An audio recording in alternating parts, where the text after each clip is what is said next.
નમસ્કાર, હું છું કેતલ અને આપ જોઈ રહ્યા છો CB24।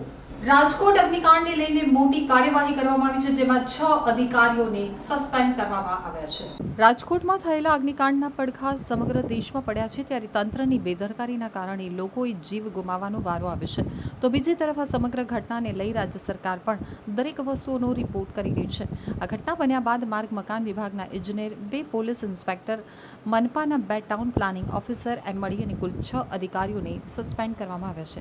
સમગ્ર ઘટનાને લઈ રાજ્ય સરકાર દ્વારા SITની નિમણૂક કરવામાં આવી છે અને તેના અધ્યક્ષ IPS સુભાષ ત્રિવેદી છે।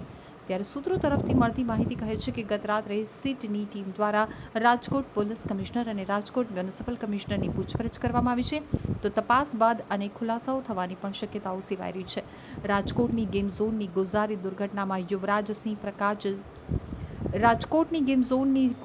દુર્ઘટનામાં યુવરાજસિંહ પ્રકાશ જૈન સહિત 6 આરોપી સામે તાલુકા પોલીસ સ્ટેશનમાં ગુનો નોંધાયો છે।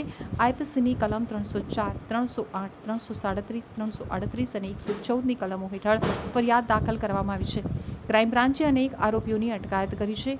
તાલુકા પોલીસ વિધિવત ધરપકડ કરશે।